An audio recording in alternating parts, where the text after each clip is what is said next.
Hello students, welcome back to my YouTube channel. आज हम electrophilic aromatic substitution पर बात करेंगे। रिएक्शन मैकेनिज्म में हम 3 रिएक्शन ऑलरेडी पहले कर चुके हैं।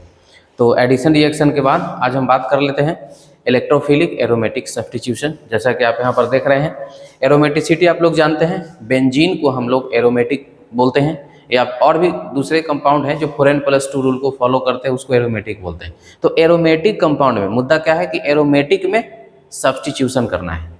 और कौन सा सब्स्टिट्यूशन? इलेक्ट्रोफिलिक सब्स्टिट्यूशन करना है। ठीक है, चलिए सबसे पहले शुरू करते हैं कि होता कैसे है रिएक्शन।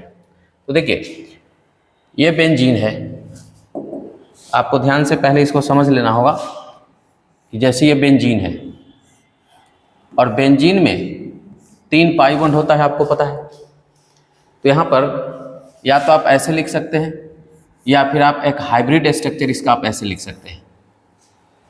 अब आप खुद सोचिए कि अगर हम इसमें इलेक्ट्रोफाइल लें इसके पास या न्यूक्लियोफाइल लें तो कौन सा इसमें अट्रैक्शन करेगा। तो देखिए यहाँ पर क्या है कि इसमें पाई क्लाउड होता है, बेंजीन में क्या होता है? पाई क्लाउड। और पाई क्लाउड बोले तो निगेटिव चार्ज। पाई क्लाउड का मतलब क्या हो जाएगा? Negative charge. और एक निगेटिव चार्ज का क्लाउड हमेशा पॉजिटिव चार्ज के साथ ही अट्रैक्ट करता है। ऑर्गेनिक में हम लोग बहुत समय से ये सब चीज़ देखते आ रहे हैं। तो अगर मान लीजिए कि हम यहाँ पर इलेक्ट्रोफाइल यहाँ पर लाते हैं यानी E+, और एक बार हम लाते हैं न्यूक्लियोफाइल। अब आप खुद सोचिए कि न्यूक्लियोफाइल पर माइनस चार्ज और पाई क्लाउड में माइनस चार्ज बेंजीन में, दोनों में रिपल्सन होगा कि नहीं होगा? बिल्कुल होगा। तो यहाँ पर इसके बीच में क्या हो जाएगा? रिपल्सन। रिपल्सन को हम लोग ऐसे दिखाते हैं, ऐसे, ये रिपल्सन कर रहा है। और अट्रैक्शन को इस तरह से दिखाते हैं, अट्रैक्ट कर रहा है। मतलब कि न्यूक्लियोफाइल के साथ बेंजीन रिंग का रिपल्सन होने वाला है, तो न्यूक्लियोफाइल बेंजीन के साथ रिएक्ट नहीं करेगा। ठीक है, आगे हम लोग देखेंगे कि एक बड़ा ही अंडर फोर्सिंग कंडीशन होता है न्यूक्लियोफिलिक रिएक्शन कराने के लिए। तो अभी सिंपली हम बात करें कि बेंजीन रिंग में न्यूक्लियोफिलिक सब्स्टिट्यूशन नहीं होगा, क्या होगा? इलेक्ट्रोफिलिक सब्स्टिट्यूशन होगा, क्योंकि इलेक्ट्रोफाइल का इसके साथ क्या हो रहा है? अट्रैक्शन हो रहा है। यानी कि हम अब समझ चुके हैं कि बेंजीन रिंग जो कि एक एरोमेटिक कंपाउंड है, उसका अट्रैक्शन इलेक्ट्रोफाइल के साथ होगा। क्यों होगा? क्योंकि बेंजीन में निगेटिव चार्ज होता है और इलेक्ट्रोफाइल में पॉजिटिव चार्ज होता है। जबकि न्यूक्लियोफाइल में देखेंगे तो न्यूक्लियोफाइल में निगेटिव चार्ज होता है और बेंजीन में उसमें भी निगेटिव चार्ज होता है, यानी कि पाई कॉम्प्लेक्स एक्सिस में आता है। तो दोनों में क्या होता है? रिपल्सन। रिपल्सन के कारण ये रिएक्शन परफॉर्म नहीं करेगा। जबकि यहाँ पर इलेक्ट्रोफाइल के साथ इसका अट्रैक्शन होता है, तो इसमें बहुत अच्छा अट्रैक्शन होने के कारण खूब ढेर सारा इलेक्ट्रोफिलिक एरोमेटिक सब्स्टिट्यूशन होता है। तो इसलिए इसका नाम रखा गया इलेक्ट्रोफिलिक। और ये सिस्टम है एरोमेटिक, और करता क्या है? सब्स्टिट्यूशन। अब ये करता क्या है पर हम आपको बताते हैं इसका रिएक्शन मैकेनिज्म। ठीक है, चलिए। तो reaction mechanism for electrophilic aromatic substitution. तो रिएक्शन देखना है, रिएक्शन मैकेनिज्म देखना है। ये रिएक्शन होता कैसे है पहले हम इस पर चर्चा करते हैं। आइए, जैसे ये बेंजीन रिंग है, ठीक है। अब बेंजीन रिंग में पाई बॉन्ड है, तो हम लोग जानते हैं C+C अल्कीन ओपन होता है। तो मान लीजिए अल्कीन हमारा इस तरह से ओपन हो रहा है,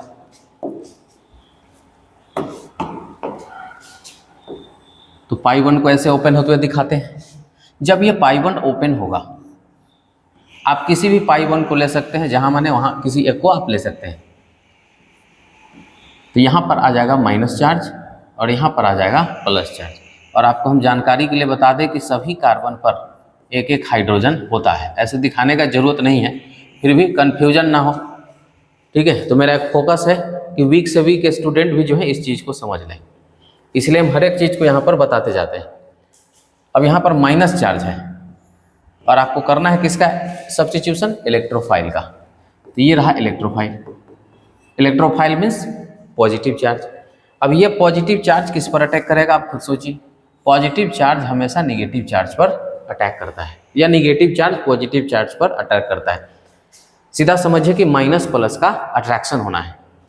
तो इसीलिए इलेक्ट्रोफाइल इस कार्बन से जुड़ गया। इलेक्ट्रोफाइल ये देखिए, यहाँ तो प्लस पहले से है और माइनस पर जुड़ गया क्या, इलेक्ट्रोफाइल। ठीक है, अब यहाँ पर देखिए, यहीं पर कुछ चीज़ आपको थोड़ा समझना है। यहाँ पर विलेंट इंटरमीडिएट एक बनता है। जैसे ही पॉजिटिव चार्ज बना तो ये तो रेजोनेंस स्टेबलाइजेशन इसके अंदर आ सकता है। ये देखिए तो प्लस और पॉजिटिव, सॉरी पॉजिटिव और पाई बॉन्ड के बीच में रेजोनेंस हो सकता है। तो इसका स्ट्रक्चर कैसा आएगा, हम मैकेनिज्म बात कर रहे हैं, तो इसका स्ट्रक्चर ऐसा आ जाएगा। इलेक्ट्रोफाइल तो है ही, यहाँ पर पाई बॉन्ड प्लस चार्ज यहाँ, ये पाई बॉन्ड यहाँ पर। फिर से देखिए, ये प्लस चार्ज और पाई बॉन्ड में यहाँ पर ऐसे शिफ्टिंग आएगा। तो पाई बॉन्ड यहाँ ऐसे आएगा, प्लस चार्ज यहाँ आएगा। तो ये तीनों जो है एक दूसरे का कैनोनिकल स्ट्रक्चर। ये तीनों क्या है, कैनोनिकल स्ट्रक्चर। तीनों कैनोनिकल स्ट्रक्चर हो गया। तो तीनों का एक हाइब्रिड स्ट्रक्चर डेवलप करता है। तीनों का क्या करता है, एक हाइब्रिड स्ट्रक्चर। क्या होता है कि पाई बॉन्ड यहाँ से यहाँ तक डिलोकलाइज्ड कर रहा है। इलेक्ट्रोफाइल तो यहाँ जुड़ चुका है, तो यहाँ से लेकर के यहाँ तक पाई बॉन्ड क्या कर रहा है, डिलोकलाइज कर रहा है, डिलोकलाइजेशन हो रहा है। तो इसी को हम डॉटेड से दिखाते हैं और इसको बोलते हैं विलेंट इंटरमीडिएट। विलेंट इंटरमीडिएट, ठीक है, विलेंट इंटरमीडिएट इसको नाम देते हैं। तो ये आपको हम एक एक्स्ट्रा इन्फॉर्मेशन बता रहे थे। अब आते हैं मेन पॉइंट पर। मेन पॉइंट क्या है, देखिए, अगर हम यहाँ पहुँच चुके हैं, कहाँ पहुँच चुके थे कि यहाँ पर इलेक्ट्रोफाइल था, यहाँ पर पाई बॉन्ड था, यहाँ पर प्लस चार्ज था। ठीक है, अब आपके पास OH माइनस होता है, मान लीजिए OH माइनस। क्या आपको याद है, OH माइनस को हम पढ़ा चुके हैं कि ये न्यूक्लियोफाइल भी कहलाता है और बेस भी कहलाता है। तो OH माइनस जब कार्बन से रिएक्ट करेगा तो न्यूक्लियोफाइल, जब हाइड्रोजन से रिएक्ट करेगा तो बेस होगा। आपको पता है कि यहाँ पर भी हाइड्रोजन है, यहाँ पर भी हाइड्रोजन है। अब दो सिचुएशन है यहाँ पर, या तो OH माइनस, या तो ये OH माइनस सीधा सीधा यहाँ पर आकर के अटैक कर ले, तो प्रोडक्ट क्या बन जाएगा, ध्यान दीजिए, यहाँ पर इलेक्ट्रोफाइल ऐड हुआ था, यहाँ पर OH ऐड हो जाएगा। लेकिन हम कहते हैं कि ये प्रोडक्ट नहीं बनता है, प्रैक्टिकली ये प्रोडक्ट आपको ऑब्जर्व नहीं होगा। क्यों नहीं होगा, क्योंकि ये कॉन्सेप्ट है जो आप पहले से पढ़ चुके हैं कि restoring aromaticity is highly favoured. यानी एरोमेटिसिटी अगर रीस्टोर हो रहा है तो मॉलिक्यूल उस चीज़ की इजाज़त देगा, और यहाँ पर एरोमेटिसिटी एवॉइड हो रहा है। नहीं, एरोमेटिसिटी खत्म हो रहा है, 3 पाई बॉन्ड होना चाहिए एरोमेटिक के लिए। तो यहाँ क्या लिखेंगे कि here aromaticity avoided so stability decreases, जिसके कारण स्टेबिलिटी कम हो जाता है, stability decreases, hence this product is restricted. ये प्रोडक्ट क्या होगा, रिस्ट्रिक्टेड होगा। तो कौन सा प्रोडक्ट होगा, अब कोई नेगेटिव चार्ज हम लाए और वो प्लस से हम जोड़ दिए, तो एक तरफ इलेक्ट्रोफाइल आया, एक तरफ न्यूक्लियोफाइल आया। अभी जो OH माइनस कार्बन से जुड़ा था, अभी न्यूक्लियोफाइल जैसा बिहेव कर रहा है। लेकिन अब हम दूसरा स्टेप आपको समझाते हैं। एक स्टेबल प्रोडक्ट बनने का क्या तरीका है, देखिए, स्टेबल प्रोडक्ट कैसे बनेगा। यहाँ पर हाइड्रोजन है और ये डीप्रोटोनेशन कर ले।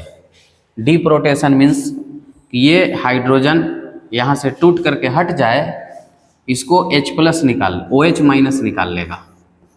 OH- इस हाइड्रोजन को रिएक्ट कर लेता है और वाटर बना देता है, और ये जो बॉन्ड यहाँ था ये यहाँ करके फिर से दोबारा पाई बॉन्ड बना देगा। यही मेन मैकेनिज्म है किसी भी इलेक्ट्रोफाइल का। और तब क्या होगा, इसका पॉजिटिव चार्ज खत्म हो जाएगा, तो यहाँ पर एरोमेटिक कंपाउंड रीस्टोरिंग हो रहा है। Aromatic compound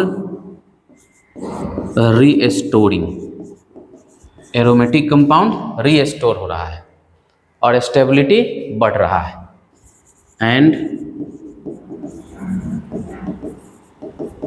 stability increases.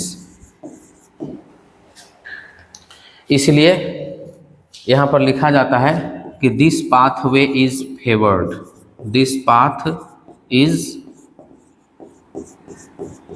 Favoured.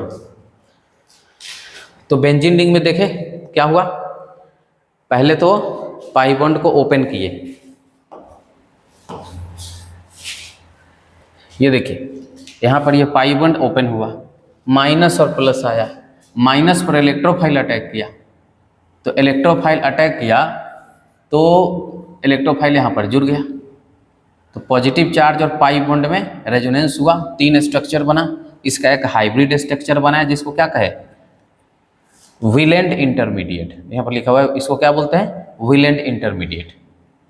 अब यहाँ पर इसके बाद जो फाइनल प्रोडक्ट का बात था वो इसको यहाँ पर हमने लिखा है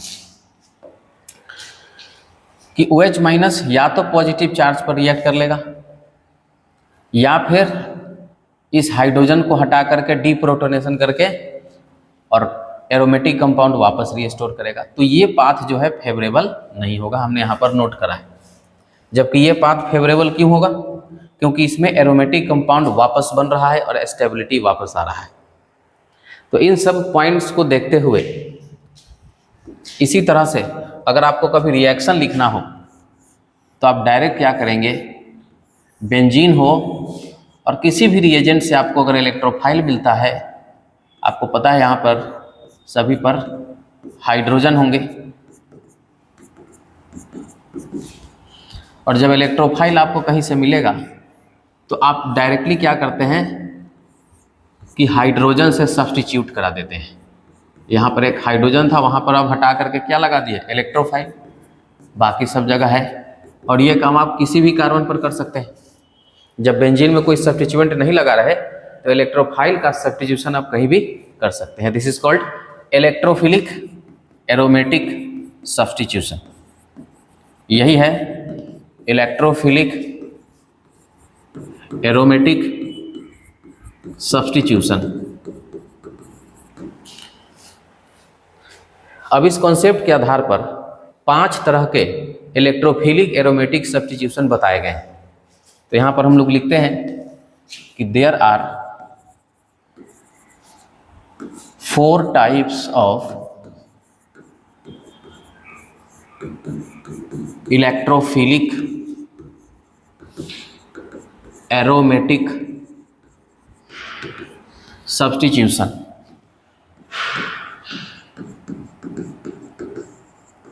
और ये 5 तरह के कौन कौन हैं? पहला है नाइट्रेशन। नाइट्रेशन मतलब addition of NO2, nitro group को जोड़ने को क्या बोलते हैं, नाइट्रेशन। दूसरा है सल्फोनेशन। सल्फोनेशन मतलब सल्फोनिक एसिड ऐड होगा, एडिशन ऑफ सल्फोनिक एसिड का फार्मूला SO3H होता है। तीसरा है हैलोजिनेशन। हैलोजिनेशन, हैलोजिनेशन का मतलब एडिशन ऑफ हैलोजन। चौथा फ्रेडल क्राफ्ट का रिएक्शन है। फ्रेडल क्राफ्ट क्या है, एक साइंटिस्ट का नाम है। तो फ्रेडल क्राफ्ट ने 2 रिएक्शन दिखाए, अल्काइलेशन, एसाइलेशन। तो पहले हम लिखते हैं फ्रेडल क्राफ्ट अल्काइलेशन। अल्काइलेशन इसमें क्या होता है, एडिशन होता है अल्काइल ग्रुप का। उसी तरह से पांचवा रिएक्शन है Friedel Crafts acylation. Friedel Crafts acylation मतलब कि addition of acyl group. Acyl group किसको कहते हैं? R C double bond O और कार्बन पर पॉजिटिव रहे, इसी को क्या बोलते हैं? एसाइल ग्रुप कहते हैं। So these are 5 electrophilic aromatic substitution. First number है नाइट्रेशन, सेकेंड नंबर है सल्फोनेशन, थर्ड नंबर है हैलोजिनेशन, फोर्थ नंबर है फ्रेडल क्राफ्ट अल्काइलेशन और फिफ्थ नंबर है फ्रेडल क्राफ्ट एसाइलेशन। अब हम सबसे पहले आपको रिएजेंट्स के बारे में बताते हैं। रिएजेंट्स, इन सभी रिएक्शन में रिएजेंट कौन से इस्तेमाल होंगे? तो पहला तो आप रिएजेंट जान लीजिए। नाइट्रेशन में नाइट्रेशन होगा जब, तो नाइट्रेशन में याद रखिएगा concentrated H2SO4 plus concentrated HNO3 लेते हैं। Concentrated H2SO4 and concentrated HNO3। ये रिएजेंट आपको क्या देगा? ये रिएजेंट देगा आपको NO2 प्लस। ये एक इनऑर्गेनिक रिएक्शन होता है, तो इनडायरेक्टली हम लिख देते हैं, वहाँ नहीं जाना चाहेंगे। इससे जो मिलता है हम डायरेक्टली आपको बता रहे हैं NO2 प्लस, यानी कि एक इलेक्ट्रोफाइल मिलता है आपको। और वो इलेक्ट्रोफाइल क्या होता है? नाइट्रो ग्रुप, जिस पर पॉजिटिव चार्ज होता है। दूसरा अगर हम सल्फोनेशन की बात करें तो सल्फोनेशन के लिए यहाँ पर सिर्फ कॉन्सनट्रेटेड H2SO4 काफ़ी है, जो कि बाद में SO3 देता है। इलेक्ट्रोफाइल क्या देता है? SO3 नाम का एक इलेक्ट्रोफाइल। अब SO3 पर कहिएगा पॉजिटिव चार्ज नहीं है तो इलेक्ट्रोफाइल कैसे है? तो हम बता चुके हैं कि इलेक्ट्रोफाइल के लिए स्ट्रक्चर देखिए, O पर माइनस और सल्फर पर प्लस आने लगेगा, तो सेंट्रल एटम पर पॉजिटिव चार्ज होगा ना, तो इसीलिए वो इलेक्ट्रोफिलिक नेचर का हुआ, ये बता चुके हैं हम। तीसरा है हैलोजिनेशन। हैलोजिनेशन हैलोजिनेशन में क्या होता है? हैलोजिनेशन में होता है कि हैलोजन आप कोई भी ले लीजिए, हैलोजन प्लस, लेकिन इसमें एक कैटलिस्ट की ज़रूरत पड़ता है। जैसे फॉर एग्जांपल आप Cl2 ले रहे हैं तो यहाँ पर कैटलिस्ट लेना होगा AlCl3। Br2 ले रहे हैं तो कैटलिस्ट लेना होगा FeBr3 ETC। मतलब ये जो हो गया रिएजेंट हो गया, रिएजेंट, और इधर जो ये हो गया कैटलिस्ट। इस रिएक्शन में कैटलिस्ट का जरूरत पड़ता है। तो आप याद भी रखिएगा कि सल्फोनेशन और नाइट्रेशन दो में कैटलिस्ट का काम नहीं पड़ता है, लेकिन बाकी के सभी में कैटलिस्ट का काम पड़ता है। खाली रिएजेंट डालने से रिएक्शन नहीं होगा, रिएजेंट के साथ साथ उसके साथ कैटलिस्ट भी डालना पड़ेगा। और कैटलिस्ट क्या करता है आपको बताते हैं। कैटलिस्ट करता ये है कि मान लीजिए कि क्लोरीन और क्लोरीन का बॉन्ड बना हुआ है, ठीक है, इसको समझ लीजिए कि कैटलिस्ट किस तरह से काम करता है। और आपने कैटलिस्ट ले रखा है AlCl3। अब AlCl3 में एल्युमिनियम जो है इनकम्प्लीट ऑक्टेट है, इनकम्प्लीट ऑक्टेट, 8 इलेक्ट्रॉन पूरा नहीं है। क्यों? क्योंकि एल्युमिनियम 3 बॉन्ड बनाया क्लोरीन से, तो 6 ही इलेक्ट्रॉन होगा। एक बॉन्ड में 2 इलेक्ट्रॉन, 3 बॉन्ड में 6 इलेक्ट्रॉन। तो ये चाहता है कि 2 इलेक्ट्रॉन हमको मिल जाए, तो ये एल्युमिनियम क्या करता है, इसके लोन पेयर को एक्सेप्ट करता है, जिसके कारण यहाँ से क्लोरीन और इस एल्युमिनियम का बॉन्डिंग होने लगता है। तो ये क्लोरीन नाराज हो जाता है और इससे बॉन्ड तोड़ने लगता है। ये दोस्ती इसके साथ, अब एक नया दोस्ती इधर हुआ, इस दोस्त को बुरा लगा तो यहाँ पर ये अपना दोस्ती खत्म करेगा। ये क्लोरीन पॉजिटिव चार्ज में चला जाता है और इधर ये क्लोरीन AlCl3 के साथ मिल करके AlCl4 माइनस में आ जाता है। ये कहानी है इसका। तो ये जो Cl प्लस आप देख रहे हैं ये इलेक्ट्रोफिलिक नेचर का हो जाता है। अब ये किसी बेंजीन रिंग पर अटैच हो सकता है हाइड्रोजन के हटा करके उसके जगह पर। यही सीन है कैटलिस्ट का, ठीक है। कैटलिस्ट इसी तरह से रिएक्ट करता है। चलिए, तो ये तो हैलोजन्स के लिए था। हैलोजन के लिए क्या डालना होगा आपको, मतलब हैलोजन ऐड करने के लिए हैलोजन और उसके साथ साथ कैटलिस्ट डालना होगा। तो याद क्या रखिएगा, अगर Cl2 डालते हैं तो AlCl3 लीजिएगा या FeCl3 भी ले सकते हैं। अगर Br2 लेते हैं तो FeBr3 या फिर AlBr3 BbR3 कुछ भी ले सकते हैं। मतलब कॉन्सेप्ट क्या आया कि जो कैटलिस्ट होते हैं ना, कैटलिस्ट, उसमें इनकम्प्लीट ऑक्टेट का एक प्रॉपर्टी होता है जिसके कारण वो अपने इलेक्ट्रॉन को अंदर ही अंदर पूरा करने का कोशिश करता है, जिसके कारण रिएजेंट के बॉन्ड टूटने लगते हैं और वो इलेक्ट्रोफिलिक नेचर के हो जाते हैं। तो कहावत है कि आप जिसके साथ रहेंगे उसी तरह के हो जाएंगे। तो ये सब जो है इसके पास इलेक्ट्रॉन का कमी है, गरीब के साथ रहेंगे गरीब हो जाएंगे। तो ये गरीबी है, इसके पास इलेक्ट्रॉन का कमी है, इसका तो बढ़िया था, तो ये भी इसके साथ गया तो ये भी क्या हो गया, गरीब हो गया। देखिए प्लस चार्ज आ गया, डिफिशियंसी आ गई इस पर। चलिए, तो ये तो हो गया हैलोजिनेशन के लिए। नाइट्रेशन में क्या डालना है, concentrated H2SO4 HNO3 NO2 plus electrophile देता है, यही याद रखना होगा। मेन खेला रिएजेंट का है ऑर्गेनिक रिएक्शन में। अगर आपको रिएजेंट पर पकड़ होता है तो आप बड़े अच्छे से कोई भी रिएक्शन को लिख सकते हैं, नहीं तो रिएक्शन आज याद करेंगे कल शाम तक भूल जाएंगे। तो आप रिएक्शन नहीं याद कीजिए, रिएक्शन याद करने का चीज़ नहीं है, रिएक्शन को समझिए कि रिएक्शन में हुआ क्या है, मेन पार्ट को पकड़िए। पूरा रिएक्शन ऐसा नहीं रटा जाता है। तो मतलब रिएक्शन को क्या करना है, मेन पार्ट को देखना है कि इसमें कौन सा रिएजेंट है और ये किसके लिए है, ठीक है। तो हम फिर आएंगे उस पर बात करेंगे। सल्फोनेशन के लिए कॉन्सेंट्रेटेड H2SO4 यूज करना चाहिए, हैलोजनेशन के लिए हैलोजन के साथ कैटलिस्ट यूज करना चाहिए। नेक्स्ट आते हैं 4th नंबर में Friedel Crafts alkylation. Friedel Crafts alkylation, अब इसमें क्या हो जाएगा, अल्काइल ऐड होना है। तो अल्काइल ऐड करने के लिए इसमें अल्काइल हैलाइड हम लोग जोड़ते हैं, जैसे कि RCl, इसको हम क्या बोल सकते हैं, अल्काइल हैलाइड। R हो गया अल्काइल, Cl हो गया हैलाइड। और इसके साथ एक कैटलिस्ट आपको चाहिए फिर, जैसे कि हैलोजन में था। तो सीन यहाँ पर भी उसी तरह से होगा जैसे उसमें आपको दिखाए थे कि एल्युमिनियम का बॉन्डिंग ऑक्टेट पूरा नहीं है, तो ये क्लोरीन के लोन पेयर को लेना चाहता है, जिसके कारण क्लोरीन का इसके साथ बॉन्ड बनता है, लेकिन पुराना बॉन्ड जो R के साथ था वो टूट जाता है और ये हो जाता है R पर प्लस प्लस AlCl4 माइनस। इसको क्या बोलते हैं, इसको बोलते हैं अल्काइल कार्बोकेटायन। और यही इलेक्ट्रोफाइल की तरह बिहेव करता है और जाकर के किसी बेंजीन में हाइड्रोजन के जगह पर सब्स्टिट्यूट हो जाता है। उसी तरह से लास्ट आते हैं Friedel Crafts acylation. Friedel Crafts acylation, तो इसमें क्या करना है, एसाइल ग्रुप। एसाइल ग्रुप किसको कहते हैं, acyl halide, RC double bond O और Cl। इसमें भी कैटलिस्ट चाहिए, मान लीजिए हम AlCl3 लेते हैं, क्लोरीन पर फिर से क्या आएगा, लोन पेयर। एल्युमिनियम का इनकम्प्लीट ऑक्टेट है, इसके साथ बॉन्ड बनाने का कोशिश करेगा, यहाँ से पुराना वाला बॉन्ड टूट जाएगा, जिससे कि कार्बन पर क्या आएगा, पॉजिटिव चार्ज। तो RC डबल बॉन्ड O और कार्बन पर क्या आ जाता है, positive charge.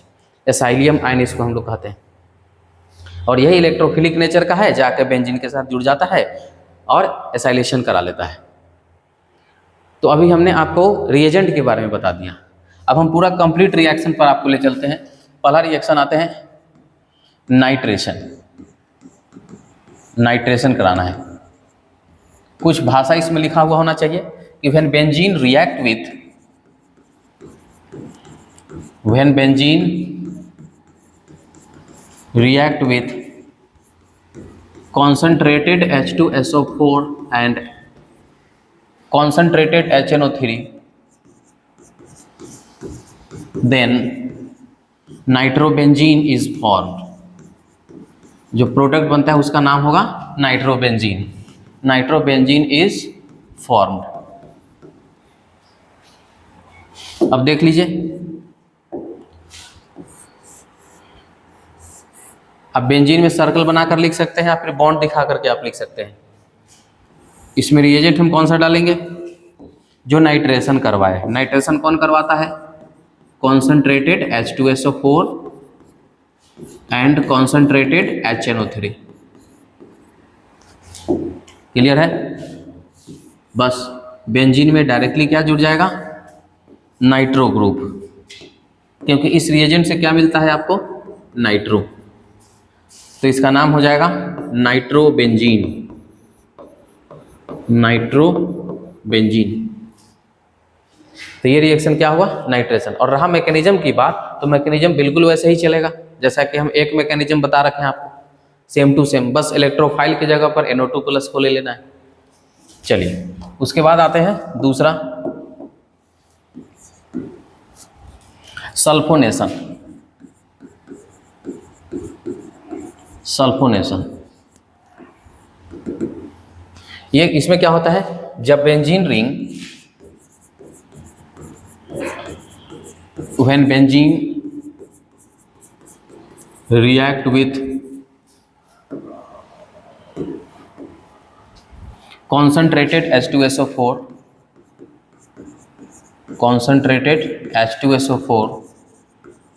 then benzene sulfonic acid is formed। क्या होता है, बेंजीन सल्फोनिक एसिड फॉर्म हो जाता है। जैसे इसका मैकेनिज्म करते हैं, बॉन्ड ऐसे खुलेगा, यहाँ माइनस, यहाँ प्लस, और SO3 H2SO4 से आएगा SO3, तो इसका जो इलेक्ट्रोफिलिक नेचर है वो इस -चार्ज से जुड़ेगा। ये देखिए सल्फर माइनस, और यहाँ पर तो प्लस चार्ज है। तो यहाँ पर जो हाइड्रोजन होता है, ये हाइड्रोजन यहाँ से टूट जाता है और फिर ये हाइड्रोजन O- पर आ जाता है, H+ बन के निकलेगा। तो बेंजीन अपना एरोमेटिसिटी रीस्टोर करते हुए, वापस बेंजीन बनाते हुए, और ये जो H डबल बॉन्ड O और जो H+ निकला ना, वो H+ O- खींच लिया, तो उस पर जा करके ये OH बना लिया। इसी तरह से आप इसको SO3H लिख सकते हैं, डायरेक्ट हम लिख सकते हैं क्या, SO3H। इसका नाम होगा बेंजीन सल्फोनिक एसिड। चलिए, तो ये हो गया सल्फोनेशन रिएक्शन। तीसरा हम आते हैं, तीसरा हमारा रिएक्शन है हैलोजिनेशन। हैलोजिनेशन, देखिए हैलोजिनेशन क्या होता है कि जब हम बेंजीन का रिएक्शन हैलोजन से कराते हैं तो उसमें हैलोजन ऐड हो जाता है। इसको लिखते हैं, when benzene react with halogen in presence of catalyst, then haloarine is formed। haloarine is formed। जैसे ये बेंजीन हुआ, आप इसमें Cl2 AlCl3 कोई भी ले सकते हैं, हैलोजन कोई भी ले आ जा सकेगा। तो क्या होता है, डायरेक्ट इसमें हाइड्रोजन के जगह पर क्लोरीन ऐड हो जाता है, क्योंकि इसमें से इलेक्ट्रोफाइल निकलेगा क्लोरीन और बेंजीन के साथ सब्स्टिट्यूट हो जाएगा। तो इसका नाम तो बेंजीन होता है, और जो प्रोडक्ट है इसका नाम होता है क्लोरोबेंजीन। क्लोरोबेंजीन। तो हैलोजन चेंज कर करके ब्रोमोबेंजीन, आयोडोबेंजीन, ये सब बनाया जा सकेगा। हम आते हैं चौथा रिएक्शन, फ्रेडल क्राफ्ट अल्काइलेशन।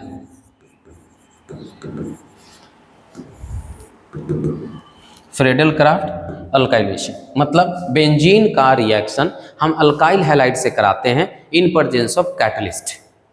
तो अल्काइल ग्रुप बेंजीन से जुड़ जाता है, अल्काइल बेंजीन बनाता है, and the such reaction is called Friedel Crafts alkylation. चलिए इसको लिखते हैं कि when benzene react with alkyl halide,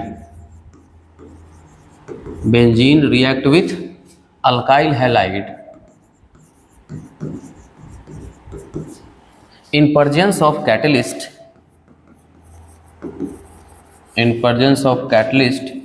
then alkyl benzene is formed, alkyl benzene बनता है। अब इसको हम लोग रिएक्शन में देखते हैं। ये बेंजीन हुआ, रिएजेंट कौन सा लेना है, अल्काइल हैलाइड। मान लीजिए हम ले लेते हैं मिथाइल क्लोराइड और कैटलिस्ट ले लेते हैं AlCl3। तो आपको पता है इस रिएजेंट और कैटलिस्ट की मदद से आपको CH3+ नाम का कैटलिस्ट बनता है, जो सीधे जा करके बेंजीन से अटैच्ड हो जाएगा। यहाँ पर CH3 आ गया, इसका नाम हो जाएगा मिथाइल बेंजीन और mostly called it toluene. Methyl benzene क्या है, IUPAC नेम है, जबकि कॉमन नेम टॉल्यूइन है। तो ये हो गया फ्रेडल क्राफ्ट अल्काइलेशन। इसमें एक केस और भी है, जैसे कि कुछ दूसरा भी ग्रुप है जो अल्काइलेशन कर सकता है, some other alkylating agent, some other alkylating agent. जैसे एक तो है कि आप अल्कीन के द्वारा, एक है अल्कीन, दूसरा है अल्काइन और तीसरा है अल्कोहल। कहने का मतलब हुआ कि इन सब से भी आप अल्काइल ग्रुप बेंजीन में जोड़ सकते हैं। कैसे, मान लीजिए, चलिए एग्जाम्पल के तौर पर इसको हम देख लेते हैं। ये बेंजीन है और आप अल्कीन के साथ रिएक्शन करा रहे हैं और यहाँ पर आप H+ दे दिए हुए हैं। अब कहेगा कि इसका प्रोडक्ट बताइए, तो ये क्वेश्चन इसी से रिलेटेड है। बनाना कैसे है ये देखिए। जब भी अल्कीन होता है तो हम इसके बारे में पढ़ा चुके हैं। अल्कीन को आप देखिए, तुरंत उसमें इलेक्ट्रोफिलिक एडिशन कर दीजिए। C++ में न्यूक्लियोफिलिक एडिशन और C++ में इलेक्ट्रोफिलिक एडिशन। इसको एकदम याद रख लीजिए, क्योंकि अल्कीन में ये रिएक्शन छोड़ करके दूसरा कोई रिएक्शन होता ही नहीं है। C++ में जैसे ये CH2 CH2 प्लस क्या है H+। ये बॉन्ड जब ऐसे खुलेगा तो यहाँ पर माइनस और यहाँ पर प्लस आएगा। ये पॉजिटिव चार्ज कहाँ अटैक करेगा, माइनस पर, क्योंकि हमेशा अपोजिट चार्ज प्लस माइनस पर अटैक करता है। तो CH2 सिंगल बॉन्ड और CH3 और यहाँ पर बच जाता है ये प्लस चार्ज। यही प्लस चार्ज क्या है, इलेक्ट्रोफाइल बन जाता है। इलेक्ट्रोफाइल मतलब कि कोई बेंजीन में ये जाएगा और सीधे कार्बन से इसका कनेक्शन हो जाएगा। मतलब जो प्रोडक्ट बनने वाला है वो डायरेक्ट बॉन्ड बना देंगे किससे, इस CH2+ से, और इससे लगा हुआ है CH3। तो ये CH2 जुड़ गया कार्बन बेंजीन से और ये है बॉन्ड CH3। इसका नाम हो जाता है इथाइल बेंजीन। एक दूसरे तरह का भी प्रोडक्ट उम्मीद करते हैं, जैसे ये बेंजीन है। अब हम अल्काइन वाला देख लेते हैं। ये रहा अल्काइन और H+ दे करके कहता है कि इसका प्रोडक्ट A बनता है। बाद में फिर बेंजीन दिया और H+ दिया। पूछ रहा है, अब ऐसा एक सीरीज ऑफ रिएक्शन है, कहेगा कि A और B क्या होगा बताइए। चलिए शुरू करते हैं कि रिएक्शन कैसे स्टार्ट करें। यहाँ पर पाई बॉन्ड खुलता है ऐसे, यहाँ पर माइनस होगा, यहाँ पर प्लस होगा, और आपको यहाँ पर क्या दिया जा रखा है, H+। तो ये H+ कहाँ अटैक करेगा, माइनस पर। चलिए क्या बन जाएगा, यहाँ 3 बॉन्ड है, एक बॉन्ड खुला होगा तो 2 बॉन्ड ऐसे बचा होगा, यहाँ पर बच गया प्लस चार्ज। अब यही प्लस चार्ज इलेक्ट्रोफाइल जैसा होगा। इसका नेचर कैसा है, इलेक्ट्रोफिलिक। ये इलेक्ट्रोफिलिक नेचर का है। अब क्या करते हैं कि बेंजीन में हम डायरेक्ट जोड़ देते हैं किसको, इस कार्बन को, CH डबल बॉन्ड CH2। इसी पर प्लस था जो डायरेक्ट जाकर बेंजीन में जुड़ गया। तो ये हो गया A, ये A हो गया। फिर कहा A में H+ डाल रहे हैं और बेंजीन डाल रहे हैं। चलिए तो अब हमारा A प्रोडक्ट ये है, यहाँ पर A प्रोडक्ट भी हमारा अल्कीन है। अल्कीन का रिएक्शन अभी देखे हैं, तुरंत इसका रिएक्शन किससे करा दीजिए, H+ से, क्योंकि H+ है आपके पास। ये बॉन्ड उसी तरह से ऐसे खुलेगा, यहाँ पर माइनस, यहाँ पर प्लस। ये प्लस चार्ज फिर अटैक करेगा कहाँ, इस माइनस पर, और इस कार्बन पर प्लस रह जाएगा।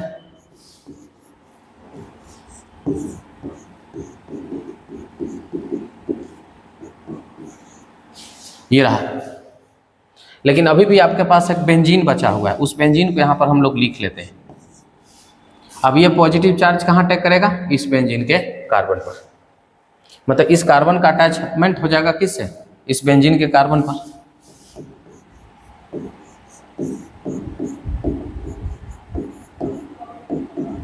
और इससे CH3 ऐसे जुड़ा हुआ है, ये CH3 साइड हो जाएगा, इस कार्बन सीधे जुड़ जाएगा इस बेंजीन से। इस कार्बन पर एक हाइड्रोजन है, एक CH3 है, इस कार्बन पर एक हाइड्रोजन आया, एक CH3 हो गया। तो ये इस तरह से प्रोडक्ट बनता है। तो अल्काइन से भी आप अल्काइलेशन कर सकते हैं। एक और केस इसमें आता है फ्रॉम अल्कोहल।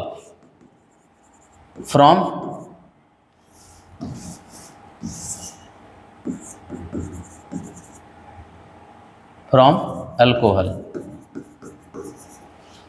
अब जैसे मान लीजिए कि ये अल्कोहल है, अल्कोहल के ऑक्सीजन पर लोन पेयर होता है।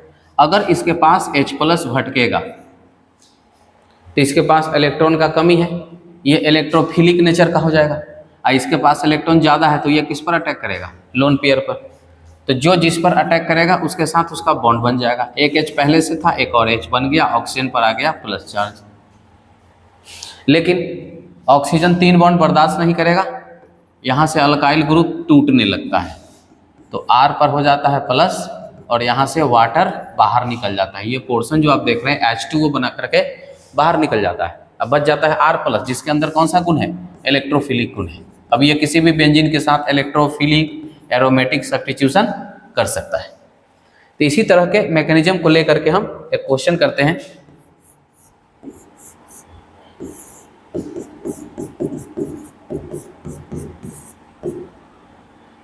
सॉरी, CH3OH ले लेते हैं और H+। अब आपको पता है ऑक्सीजन पर लोन पेयर है, H+ इस पर अटैक करके बॉन्ड बना लेगा, तो यहाँ से ये बॉन्ड टूटेगा और CH3 पर क्या आ जाएगा? Plus charge. ये CH3 डायरेक्टली बेंजीन के साथ अटैच हो जाएगा क्योंकि उस पर पॉजिटिव चार्ज है। कोई भी पॉजिटिव चार्ज वाला चीज डायरेक्टली बेंजीन के साथ अटैच हो सकता है। This is called टॉल्यून। तो ये हम फ्रेडल क्राफ्ट का एप्लीकेशन साथ ही साथ बात कर लिए हैं, इसी तरह से होता है। अब आते हैं फ्रेडल क्राफ्ट एसाइलेशन। पांचवा जो रिएक्शन है यह है Friedel Crafts acylation. Friedel Crafts acylation, इसमें क्या होता है कि बेंजीन रिएक्ट करता है एसाइल हैलाइड से। तो चलिए इसमें हम लिखते हैं कि benzene react with acyl halide in presence of catalyst, then acyl benzene is formed. Acyl benzene is formed. चलिए अब इसका स्ट्रक्चर देख लेते हैं। ये रहा बेंजीन और मान लीजिए RCOCl क्लोरीन पर लोन पेयर होता है। कैटलिस्ट वैसे ही यूज करेंगे। ये कैटलिस्ट इस पर अटैक करके यहाँ से Cl को तोड़ देगा और कार्बन पर क्या आ जाएगा? Plus charge. और ये प्लस चार्ज कार्बन डायरेक्टली किससे जुड़ जाएगा? बेंजीन से।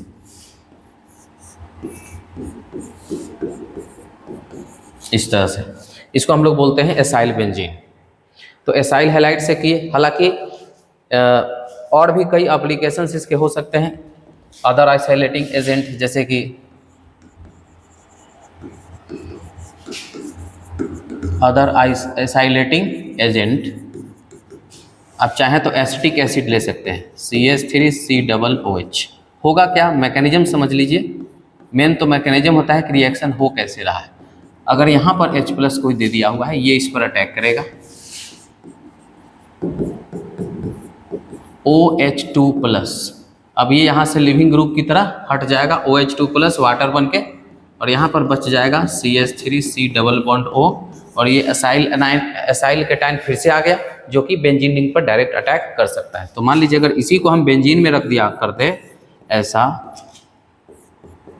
CH3COOH H+, तो क्या होता, यहाँ पर OH H+, OH और H+ वाटर बन के बाहर निकलता और ये कार्बन डायरेक्ट बेंजीन से जुड़ जाता, COCH3 स्ट्रक्चर बनाएंगे, क्लियर होगा। तो कुछ और एप्लीकेशन कर लें, जैसे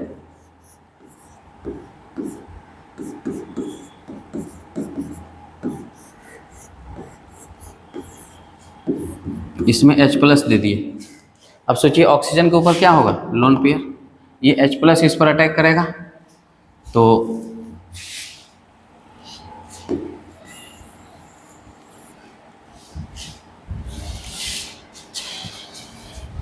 यहाँ पर ये बन जाएगा OH2+, और यहाँ से ये टूटने लगेगा क्योंकि ये लिविंग ग्रुप जैसा बिहेव करेगा।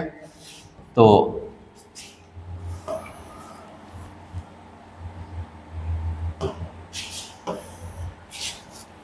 यहाँ पर फाइनल करते हैं C+O, और यहाँ पर पॉजिटिव चार्ज आएगा तो नज़दीकी बेंजीन के साथ ऐसे अटैच हो जाएगा।